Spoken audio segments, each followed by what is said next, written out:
ప్రధాని మోదీ 2 రోజుల పర్యటన కోసం ఇవాళ తెలంగాణకు వస్తున్నారు. ఇవాళ ఆదిలాబాద్, రేపు సంగారెడ్డిలో మోదీ పర్యటించబోతున్నారు.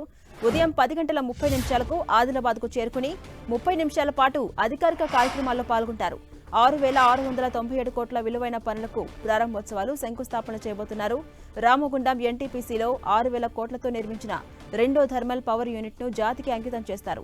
70 కోట్లతో నిర్మించిన అంబారి, ఆదిలాబాద్, పింపాలకుట్టి రైల్వే లైన్ విద్యుదీకరణను ప్రారంభిస్తారు మోదీ.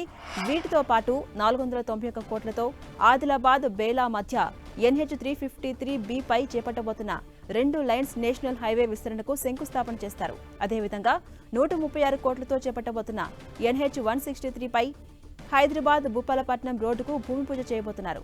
ఇక ఉదయం 11 గంటల నుంచి మధ్యాహ్నం 12 గంటల వరకు పార్టీ పరంగా ఏర్పాటు చేసిన బహిరంగ సభలో ప్రధాని మోదీ పాల్గొనబోతున్నారు.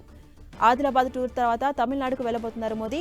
చెన్నైలో ఏర్పాటు చేసిన ఓ కార్యక్రమంలో పాల్గొని రాత్రి 7:45 ప్రత్యేక విమానంలో హైదరాబాద్ చేరుకుని రాజ్భవన్లో బస చేస్తారు.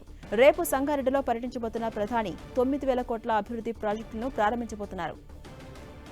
ఇక ఆదిలాబాద్ టూర్ తర్వాత తమిళనాడుకు వెళ్లబోతున్నారు ప్రధాని మోదీ. చెన్నైలో ఏర్పాటు చేసిన ఓ కార్యక్రమంలో పాల్గొని రాత్రి 7:45 ప్రత్యేక విమానంలో ఇటు హైదరాబాద్ చేరుకుంటారు. ఇవాళ రాత్రి 8 గంటలకు హైదరాబాద్ చేరుకుని రాజ్భవన్లోనే బస చేస్తారు మోదీ. రేపు ఉదయం సంగారెడ్డిలో పర్యటిస్తారు ప్రధాని. ఇక సంగారెడ్డిలో 9,000 కోట్ల అభివృద్ధి ప్రాజెక్టులను ప్రారంభించబోతున్నారు. మొదట బేగంపేట ఎయిర్పోర్ట్లో 400 కోట్లతో నిర్మించిన పౌర విమానయాన పరిశోధనా సంస్థను ప్రారంభించి జాతికి అంకితం చేస్తారు ప్రధాని మోదీ టూర్లో భాగంగా హైదరాబాద్లో ఇప్పటికే ఇవాళ రేపు ట్రాఫిక్ ఆంక్షలు విధించారు పోలీసులు. ఇవాళ రాత్రి 7:40 నుంచి 8:10 వరకు ప్రధాని బేగంపేట ఎయిర్పోర్ట్ నుంచి రాజ్భవన్ రూట్లో ట్రాఫిక్ ఆంక్షలు అమల్లో ఉండబోతున్నాయి. ఇక రేపు ఉదయం 9:50 నుంచి 10:15 వరకు రాజ్భవన్ టు ఎయిర్పోర్ట్ వరకు ట్రాఫిక్ ఆంక్షలు అమల్లో ఉండబోతున్నాయి.